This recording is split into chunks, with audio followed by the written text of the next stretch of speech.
for him. In Jesus' name, amen. All right, well, it's been an amazing weekend. I woke up, and I'm actually feeling better than I should. So, lucky for you. If you could turn to a psalm, it's the Psalms, but there is only one psalm at a time. They are songs. I said last week in Proverbs, I rarely ever preach on a one sentence or one verse, but I'm going to do it 2 weeks in a row. One reason of that is because I feel like a lot of us that were at this workshop all weekend had a lot of information, a lot of experiences, and I just feel the Lord kind of honing in on somewhat of a single thought. I will probably give you more than one thought, but if you want to simplify everything that I'm saying down to one thought, Psalm 37:4 says this: "Take delight in the Lord, and He will give you the desires of your heart." That was one of many verses that we looked at yesterday. But King David wrote this psalm. It's a song that is in the midst of a wisdom song. The Psalms are all songs. This one happens to be more wisdom related than anything else. And the heart of it is, what do you do when it feels like the people that operate in evil, their lives are prospering and looking better than yours? So it's a psalm that attacks comparison, it attacks faithfulness, it attacks what do I do when it just doesn't seem to be lining up.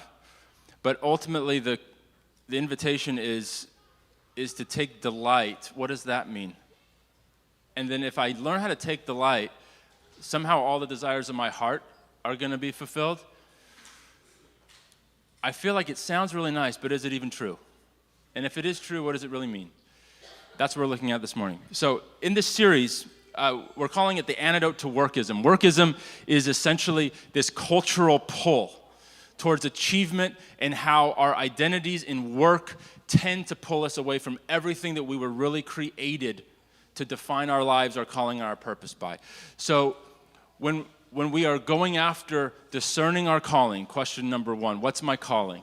And question number two, how do I merge the realm of faith and the realm of work? Those two questions are what we're doing this fall, what we're going after. You're going to spend far more time working and in your spheres of influence than you will ever spend in church. It doesn't matter how dedicated you are. It doesn't matter how good your attendance is in this place. It doesn't matter how many times you show up to Wednesday night, Thursday night, Friday morning, the workshops, to come early to set up. You will never spend more time here than you will spend in your sphere of influence. And if we are not equipping you towards what you do out there, rather than so much of the church is you will get mature if you will just show up here as often as we invite you. And I've learned one thing. You're only going to come as often as it's beneficial to you, and you're never going to come often enough, in my opinion. Because I'm a pastor. I mean, that's not. You're never here enough. I need you all the time. Except when I'm at home resting. Then no. The reality is this, is that if our definition of forming you, of discipling you, looks like how well do they show up to church, that has nothing to do with why you form someone. The Great Commission is go. The Great Command is love the Lord your God with all your heart, mind, soul, and strength. I think that so much of David's psalms and his songs are about how you love the Lord. How are the desires of your loves ordered in your life? And one of the things that I think we miss most about calling, what we're confused the most about calling, is that we confuse our calling with our assignment. Yesterday, Abe shared four stages of calling. The 4 stages were something like this: purpose, identity, nature, and then assignment. But if I just want to encourage you with one thought around that, is that if you want to define your assignment as your calling, you are going to miss 75% of calling. And one thing that stuck out in the teaching on calling was assignment changes with the seasons. Your assignments will change many times over in your life. But your nature, your identity, and your purpose are evergreen. They're consistent with you. They will stick with you. So here's the first thought about calling. If you're confused on your calling, it's probably because you're obsessing over what your assignment is. And if you want to jump to an assignment before you've really discovered the fullness of your purpose, your identity, and your nature, you're going to miss the whole point of what God develops in you, so that when you have an assignment, you simply know what you're carrying into it. If you think the goal of calling is assignment, you miss the formation process. You miss everything about your character that has to be formed so that you're ready when the assignment comes. And then we live in a culture then that is obsessed with your assignment. We ultimately ask people, so what do you do? We're asking you, what's your assignment? And that can be career, but it's like, what's the most interesting thing about what you do with your life? We're asking people about assignment. And so then when we think about calling, we think about that. And we don't think about everything that leads us to the place where we can actually be effective in an assignment. And I want you to get a couple things in your vision of your dreams when it comes to assignment. If you want to live out calling, your dream assignment needs to look like a prison cell. It needs to look like a wilderness. Two really quick biblical examples. David embraced the wilderness where he was a shepherd that had no hurrah, no fanfare, nothing other than like, hey, you're the least important brother. You get the worst job. You're out here alone. No one cares about you. When the prophet comes to anoint one of the brothers, you're the only one left out because it couldn't possibly be you, loser. You're not even invited to see if the prophet might have a word for you. Like, your family has no respect for you. You're not even really part of the family. In fact, we gave you probably the sheep that no one really wants. Have you thought about that? You think he was watching the good sheep? He's not watching over the lambs that they're going to feast on. He's probably got all the loser lambs. They're all stupid because all sheep are dumb. That's why Jesus calls us sheep. He did it. I didn't. I don't like it when Jesus calls me sheep.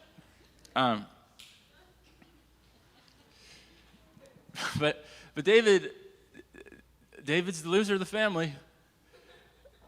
And maybe he was ruddy and handsome, like it says, but like probably not yet. He was an awkward teen. How awkward? I don't know.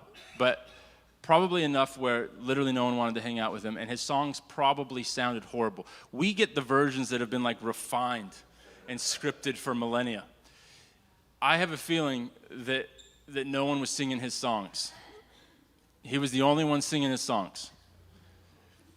But we're singing songs for generation after generation after generation from a man that wrote these things in a time where no one cared about his name. No one cared about his assignment. No one cared about his call. No one thought he had a purpose. And the most significant thing he ever did was to be faithful in the wilderness. He wasn't looking for a throne. Next biblical example, Paul. I'm going to do the prison thing because it's just so low-hanging fruit. Paul knew who he was. He had an identity that was forged in a place where he went from a murdering, scandalous, well-educated, brilliant, mob gangster, religious Jew that got to kill anyone he wanted. He had all the power. He had all the authority. He had a really cool assignment in terms of what anyone he cared about in his day and age thought he was positive. Okay, I have nothing left to say about Paul. This is where Saturday night is catching up with me. My adjectives are minimal. So just get ready for minimal adjectives. Thank you. Here's the thing, though, about Paul. He knows his nature. He knows his purpose, and he knows his identity. He knows where God has taken him. He's seen his own brokenness, and he is so aware of who he has become because of Jesus and Jesus alone, that you can put him in a prison. You can put him on a boat that gets capsized and is on the middle of an island, and he's getting bitten by snakes, and everyone wants him to die, and he is not concerned about his location, his vocation, and his assignment, because he knows that it's wherever his foot treads. I am Paul, the apostle, that is least qualified, he says. I'm qualified only because of Christ. Is that even do we even do that anymore? Like that's literally like the only qualification. I should be in prison for murder. Do you realize as he sits in this cell, every single day the enemy's going, you're exactly where you should be, you murdering idiot. You've killed so many people in the name of Jesus, and you call yourself an apostle? Have you thought about what he should be thinking about when he rots in those prisons? You know how many people you killed, how many families you ruined? Because the enemy will take wherever you're at. He'll take even your most holy place, and he will turn that into a place of shame and guilt and the potential to not believe God's truth. And so Paul, in the midst of his brokenness, he was a complete, murdering, horrible human being who had no right, no ability to claim that he had earned anything, achieved anything, and should be stepping in. He's not worthy. Paul is not worthy to be an apostle.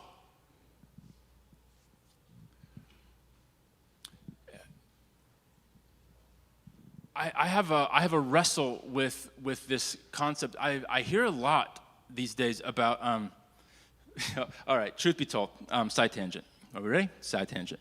I got a Peloton bike this week. Mixed reviews, I understand. Peloton is somewhere between like a CrossFit like epidemic and some weird, I don't know. Here's the thing. I severely injured my knee a few weeks ago, and I need the bike is going to be the thing that gets me. But here's the thing. I got swept up this week in like the power of beating someone electronically in another state.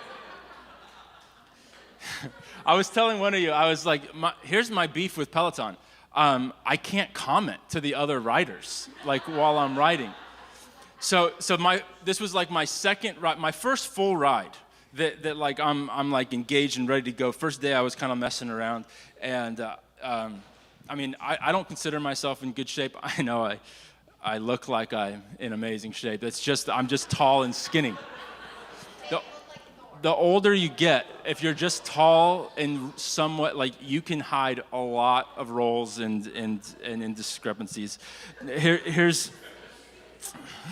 There's an adjective. I got one, indiscrepancies. That's what I got on my body. So here I'm riding, and it happens to be just like a handful of men in the class. And so I'm wanting to comment like, hey, anyone else have knee surgery just a few weeks ago? Like as I'm beating all of you. They don't let you do it. They can't comment.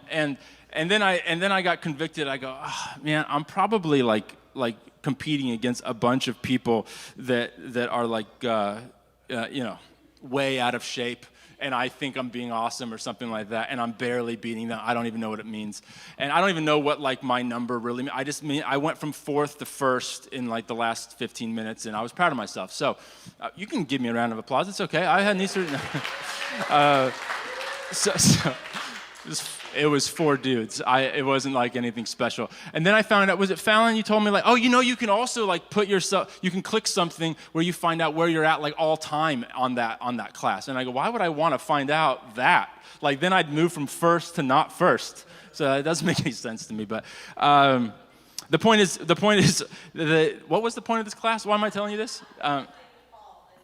Yeah, the jail. Yeah, so tangents. So the thing with, what did I say about the jail? I tied the jail into Peloton? What makes you qualified? Well, I am certainly not qualified to ride a Peloton, but I'm finding that I need to take the situation that I'm in and I need to put myself fully after something. And when I'm not, I can start thinking that I am something that I'm not. Paul, on the other hand, and I'm going to tie this back because I'm forgetting 3 or 4 of the points I was making by the Peloton. It'll come back to me, I promise. But Paul is sitting here in prison, and he's completely bombarded by the thoughts of the enemy. He never gives place to that. When you hear him write about who he is, he's making declarations that confront the potential lies. Now, back to the Peloton. Worth. I say all that. I gave you all that silly tangent to tell you that instructor who looks so like fit and in shape and happy, like way obnoxiously happy. They're all like way too happy in the middle of pain. And this instructor said this comment, like something about like, I'm pedaling because I'm worthy. I'm like, what? Like she's telling us we're worthy of pedaling, of working out? And I was thinking about that then for the second half of the, when I wasn't thinking about beating the other 4 guys in the class, I was thinking about what is this worth comment? And I'm finding it in culture that there's this declaration about people telling them that you're like worthy. And I go, oh, it's so interesting. I didn't grow up, that wasn't like a phrase people would say, like you're worthy. And I'm realizing over and over again culturally, people are declaring to someone else, you're worthy. You're worthy of bettering your life, of bettering your fitness, of bettering your career, your family. Why are they saying that? It's because the human condition is riddled with shame and the feeling that we're not worthy.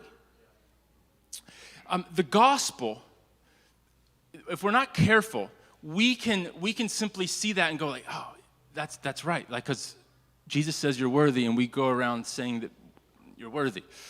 But here's just what I want us to be reminded of today. Like, Paul never would say, I'm worthy, just out of like, I'm worthy. Paul's message is, I'm completely not worthy of any of this. I'm rotting in this prison cell because I'm not worthy, and the enemy's going, you're not worthy, you're not worthy, you're not worthy, you're not worthy. And it's true. The enemy is yelling truth. Here's the thing. When we say we replace truth with lies, we're replacing truth with truth. What does that mean? The enemy doesn't attack you with lies that aren't true. He attacks you with lies that are true. It's just that in the kingdom, there's greater truths and greater truths. The truth is the enemy says, you're a liar, you're a loser, you're worthless. And there's always a certain measure of truth to that, right? Now, when my kid tells another kid, you're a loser, that's not true. That's not true, right? And my kids have started talking like that. And I don't know where it comes from. Probably their mother. But it's like, you've heard the stories about what she was like as a kid, right? We were so different. You're laughing because it's true. She was an interesting child. She got redeemed. She had to stop listening to the lies of the enemy. And So there's this thing where like, okay, kids calling another kid loser. I mean, that's not that. What the enemy does is he calls you snippets of truth. He calls you lazy, the people that struggle with being lazy. He calls the people greedy that struggle with greed. Ultimately at the root of sin is the root of shame. It's why they're in the garden, they feel shameful. And that's the language of our culture. They're not going to hear you when you call them sinner or when you call yourself a sin. No one knows, no one understands and cares about your stupid sin word. Now, I know it's biblical, and I don't want us, when we talk in the church, if we avoid the term sin, you're just avoiding Jesus and the gospel. So we're never going to avoid biblical Jesus words. But we have to culturalize where is the world out there wrestling with this concept. And where they're wrestling is the fact that they don't feel worthy and they feel shameful all the time, every waking moment. And so do many of us. And what we have to get is the reality that when you hear someone making a declaration of worth and worthiness, they're desperately seeking for the voice of the Father to affirm their worth in the wrestle, and they can get some kind of build-up, whether that's through their Peloton instructor, whether that's through their barista, whether that's through a coworker, making declarations of worth to people. I'm actually good with it. I'm fine with it. But I need the church. We need to understand that the fullness of that declaration is only true When Jesus has come in and made worthless people worthy because of him and not because of you. Because the truth is we're not worthy. The truth is Paul's not worthy. The truth is I'm not worthy. And I can only be made worthy when I realize that Jesus has come down, died, sacrificed, and given me worth. And my nature, my identity, and my purpose is in his worth. Therefore, I can confidently, regardless of my past, I can step into a place where I can say I'm worthy. I'm worthy because of him. That's the gospel. The gospel is you're worthy. So I go, man, some Peloton instructor just needs to continue the message and bring it back to the gospel, because that was like a good, if they could have given me a chat, I could have had a gospel moment, but there's no chat. I could have shamed some guys for how bad they were against the broken, crippled knee surgery thing, and then I could have repented and given them the gospel at the same time, but I didn't. So 4 stages of calling. Your purpose, your identity, and your nature. Your purpose is why you exist. Or as Abraham said with bad English, why you are. He said, why you are. Why you exist is your purpose. The great commandment, love the Lord your God with all your heart, mind, soul, and strength. The Father made you in his image because he loves you. Take his kingdom realm and be fruitful with it here and expand it. Number 2 is identity, who you are. We know who we are when we know whose we are. Sons and daughters of God the Father, his family. We're adopted. We have an inheritance because of him, not because of us. We don't need to achieve, we need to receive this. This is where we learn how to know ourselves. He talked about general knowing and specific knowing of yourself. This is the general knowing of who we are. Then there's our nature. That's what you are. That is your uniqueness, your personality that's specific. That's where your gifts come in, where you start to know your story, but not to glorify your story. It's how it connects to his story. And if you don't understand his story, creation, fall, redemption, restoration, if you don't understand how your story fits into the story that God is writing with human history, then you don't really have a story that's worth telling. When you can connect your story to something bigger than yourself, then you learn how to lay your life down for something that's worth contributing towards and worth growing towards, and then you become something with your life that is worth telling. And the beauty is that every single one of us, as we've sat on this past weekend, sat on the beauty of our stories. The beauty of our story is that they're a mess. They're a mess.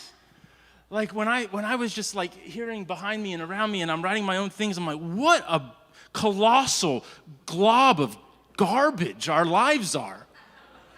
Like the fact that we're all here worshiping Jesus and loving each other, and there's some sort of like fruit that comes out of our garbage lives. Our families are horribly messed up. Have you guys looked at like these realities of our family? They're so messed up. How freeing is it to know that that's not my future?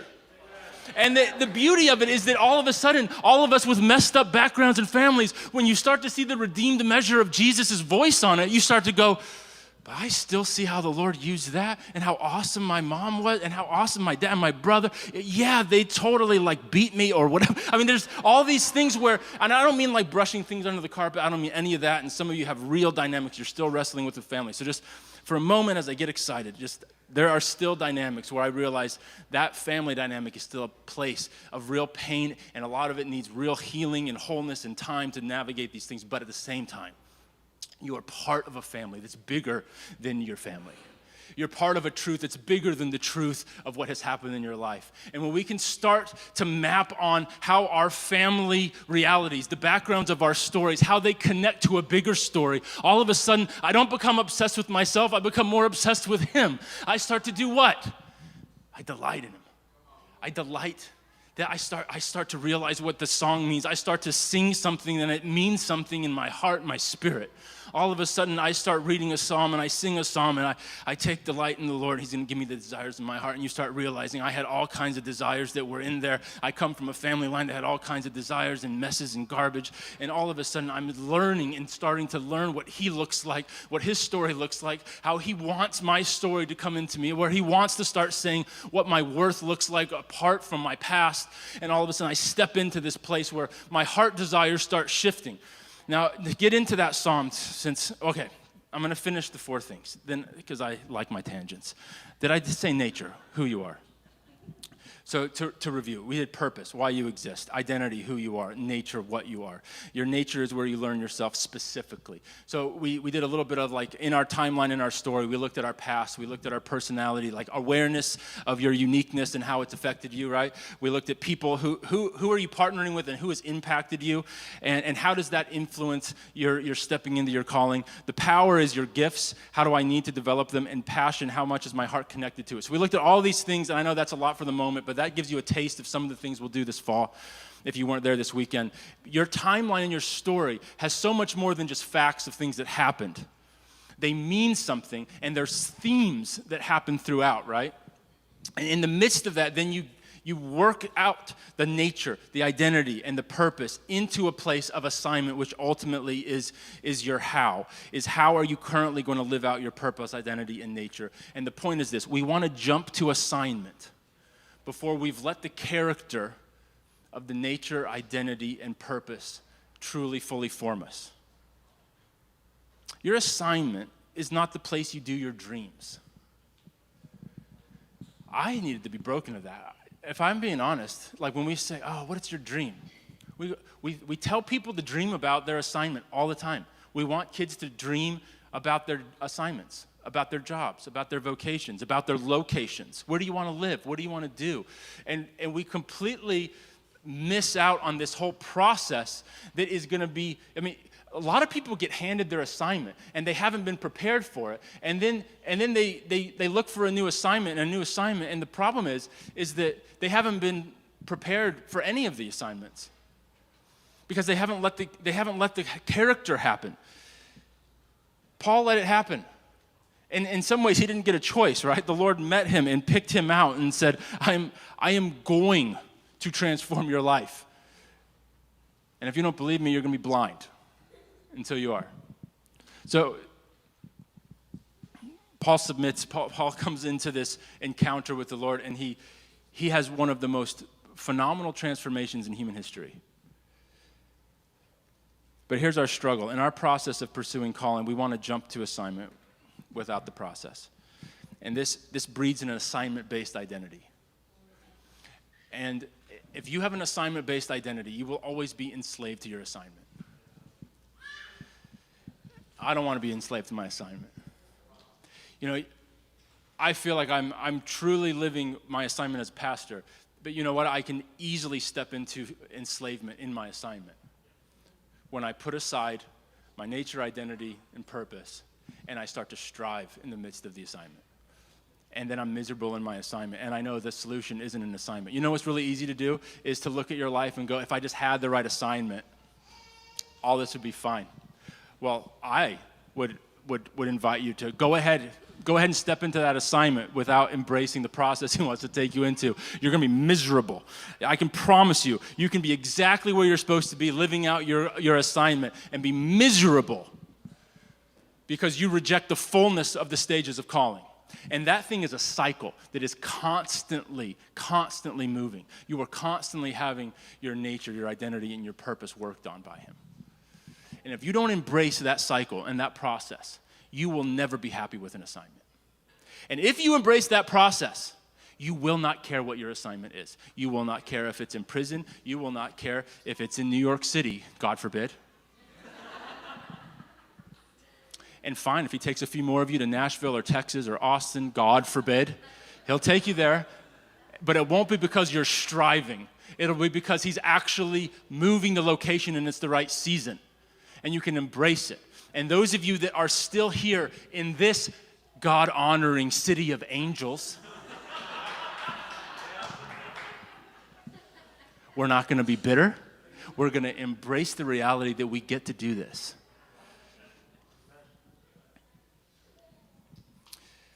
So, here's the psalm, Psalm 37. It's a wisdom psalm, and I'm just going to touch on it, and we're going to land with a couple thoughts about what to do with it.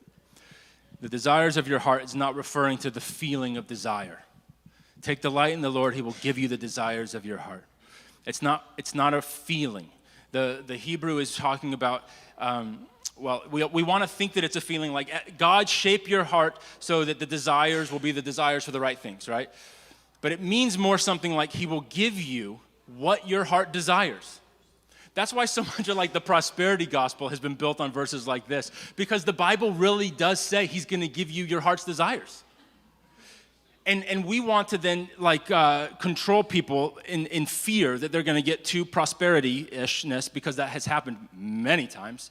And then we want to change the gospel truth of what the Bible really says. It really does say he will give you your heart's desires. But what the psalm is declaring in this song is, as I delight myself in the Lord, my heart will desire the right things. As I delight myself in the Lord, my heart will desire the right things. So the implication is that God will say yes to those desires as I delight myself in the Lord. So how do I really delight myself in the Lord? A scholar named Skip Moen has a couple of things that I thought were interesting. He says, according to the root of what the language is really getting at, it's propelling us to treat God with kind of a delicacy, a softness before him. In other words, we might read this as an act of presenting ourselves with great humility and open-heartedness so that we never cause him any kind of offense or injury. So it's almost like God is not fragile, but it's almost like in this psalm, the language is speaking with him as if he wants to enter into a kind of exchange with us where we see him in a fragile sense. Not because he is fragile and not powerful and all-consuming, but because he's not like the other gods. He's not like the other idols. And in fact, in the Greek image of God is all about control. So historically, and even Western culture is all based on a Greek understanding of the created order. And that Greek understanding is the image of God is all about control. And we can't easily imagine that this God of control that he needs us or desires us and is tender towards us. And some of you that have, in the last decade or more, that have come into a God that does love you and you've experienced his love and tenderness, that is a revolutionary concept that's been in the Christian tradition, but has not been normal. It is the most non-normal Western idea to look at God as something that's delicate and gentle. And if we don't get this, we're not going to understand the entire solution. So here's the solution. We have to replace in this moment, in this song, because there are plenty of the songs and the Psalms that talk about God that goes before us and wars on our behalf, and he fights our battles and all of those things, right?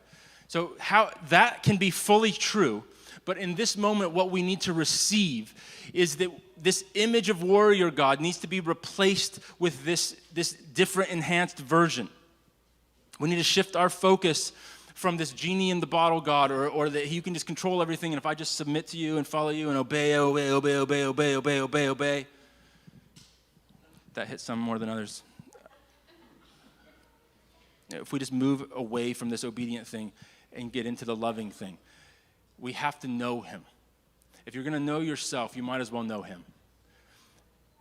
And you can do all the self-exploration in the entire world and never know him.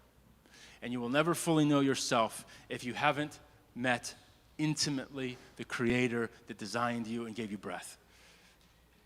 And we have to understand that he's inviting us into a type of place where I don't know if we can actually be hurtful to him,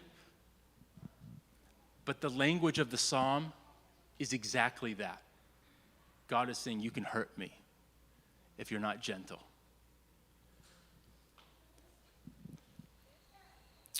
Abe mentioned the heart pathway yesterday, and he asked a few very significant questions. Our hearts become the pathway to true purpose. Ask yourself a few of these questions. What will you suffer for? What will you pay money for?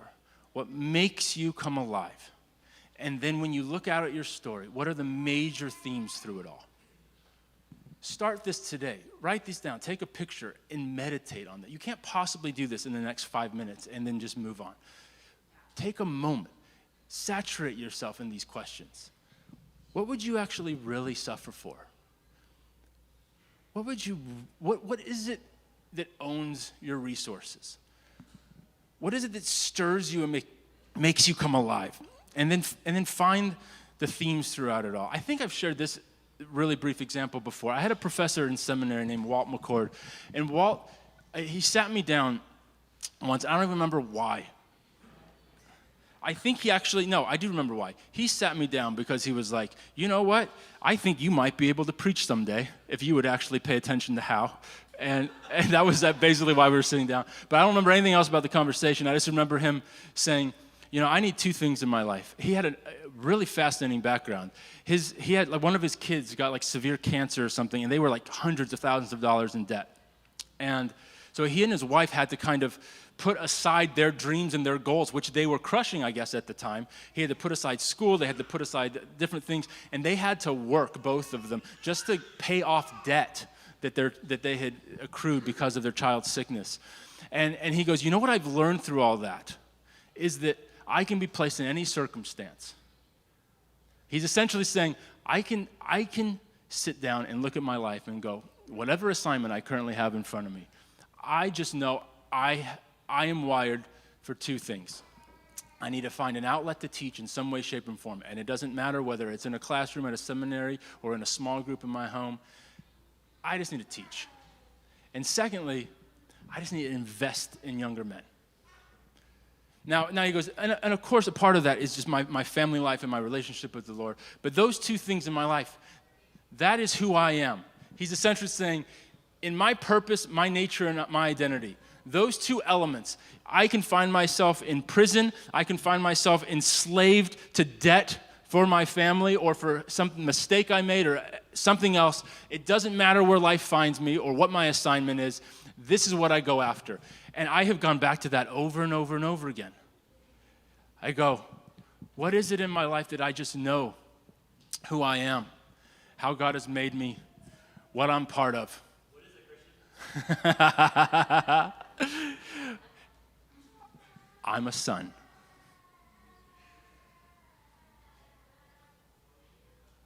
I follow Jesus. I've found that I overcomplicate everything else. And even as I look at my family, that's it. If my kids don't understand that I'm first and foremost a son that follows Jesus, nothing else matters. As a pastor, I can strive to do all these things in all the right ways. If you don't see me first and foremost as my top priority, being a son that follows Jesus. Now, my nature, as we learned yesterday, I'm a connector. So there's the parts of my nature that apply to that, but that's subservient to it. It's not the first. It's not the goal. And there is no guarantee that my assignment as your pastor is going to be longer than today. And if I think my life will only have value based on my assignment, I'm enslaved to my assignment, and I'm enslaved to this. And that won't do me any good, it won't do my wife any good, it won't do my kids any good, and it certainly won't do you all any good. So what are you enslaved to in the realm of your assignment that is confusing you in your call? And here's what I want, final thing, team can start to come up. I thought I had a short message. It's going to be short from now. I want to land on one thought. I think it relates, but if it doesn't, just take it as a separate aside. I want us to pursue boredom like never before. We have talked a lot in the last 2 years about how distraction has rattled us as a society and as a church.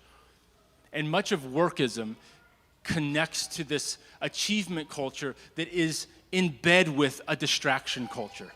And so whether you are completely bombarded with what you are trying to achieve and what your assignment is becoming, you are still in a day and time where you have more access to distraction in any way, shape, and form than ever before in human history.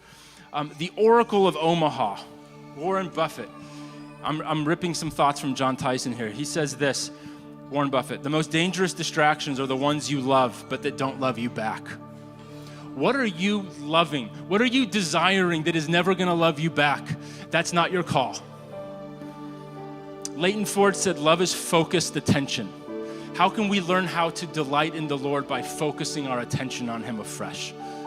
Felicia Wu's song addresses this in Restless Devices. She says, when our minds are preoccupied with something productive, the areas of the brain that specialize in our capacities to process memory, craft a coherent sense of self, and imagine how others are feeling, they're all muted. The more we demand our brains to attend to being productive, the less our brains are able to grow as persons in key areas of identity, construction, and empathy. Here's the point. I want to invite us this fall, process your story. Build your identity on one thing. Can we learn to build our identity on Christ and Christ alone afresh? Not as a slogan, and not even on a Bible verse, but because it might actually be the biggest truth that all the other truths need to come under.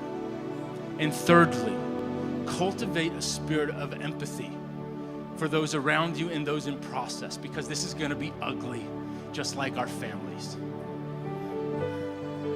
My family's beautiful, but you know what? Ugly comes out all the time, all the time. The perfect family has ugliness. What's the noise and distraction robbing you of the very things you desperately need today?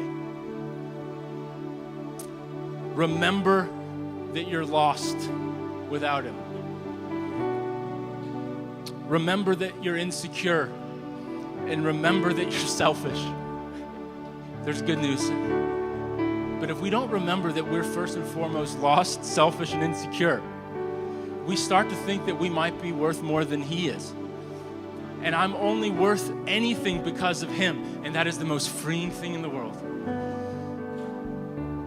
Mary and Martha were so worried about many things, it says.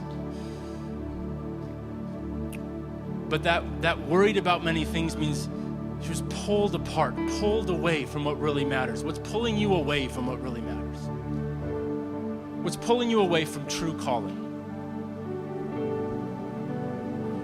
How do I delight in the Lord? How do I treat him with a delicacy and gentleness that's integrated into being present, into giving him my attention? When there's nothing to look at in boredom, put the stuff away that distracts you so that you might get bored, so that you have nothing to look at and you might start to delight in, to look at something in your own life.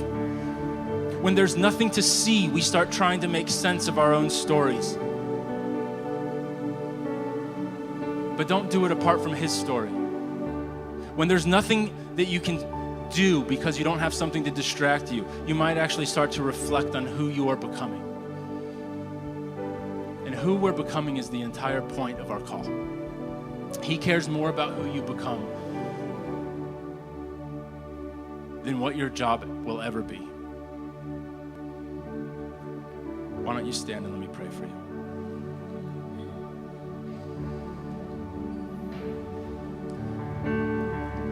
Holy Spirit, grab our attention. We give you our attention this morning. We repent from not being attuned to the beauty of your holiness.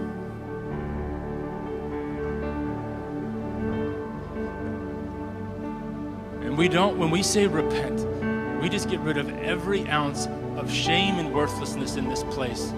And we just draw the beauty of your love, affirmation, and identity and adoption here. If none of this makes sense to you, you need to hear one thing today, that the God of all creation so loves you and so loves your life that regardless of how worthy you do or do not feel, he wants to take hold of it, and he wants to form you into something that is not possible apart from knowing him, trusting him, and following him. Jesus, we just acknowledge that we're confused about call, but you're not. And where there is a fog, where there's confusion, we come back to the simplicity of your way, the simplicity of your voice, so that we can dream again with fresh dreams.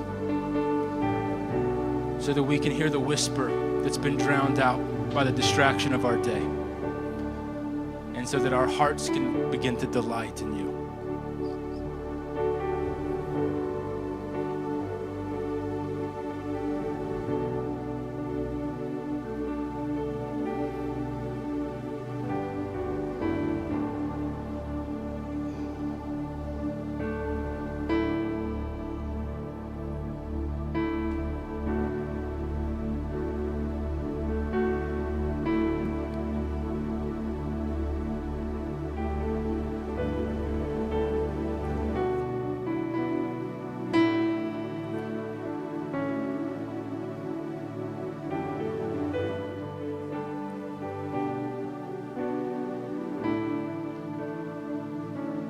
In the kindness and goodness of God, He never asks you to do anything that He doesn't want to partner with you in doing. Where you feel weak, He wants to strengthen you. Where you don't even feel like you can love Him and delight in Him this way, He's not asking you to do it in your own strength. He's just asking you, give Him your attention and let Him show you what He can do. Let Him show you what He can do with your heart, how He can heal it, restore it, and actually celebrate the places that your heart has been. Many of us, it's been excruciating. He doesn't want to hide it. He wants to hold it. Let Him hold your heart.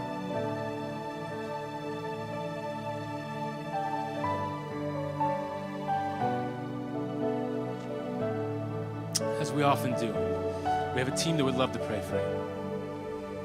Maybe you already are just right there and you're engaging. Maybe you don't need to move. Just fixate your entire being on loving Him. On loving Him because He's worthy. And then as you walk out today, I want you to process what you received by giving Him His worth. And if you need someone just to partner in this strengthening you, I need this constantly. This isn't if you're weak or whatever. We're all weak. We all need the body. Would you come and let someone strengthen you where you feel weak? If you've got questions about Jesus, if you have a burning in your heart to explore this faith, we'd love to process that with you. Stick with these questions this week. Let them shape you. Let them form you. Let them give you a true calling. It's better than a job, better than any assignment you could ever imagine. We love you, Lord. In Jesus' name. This team's going to lead us in a song or two. Leave when you're done.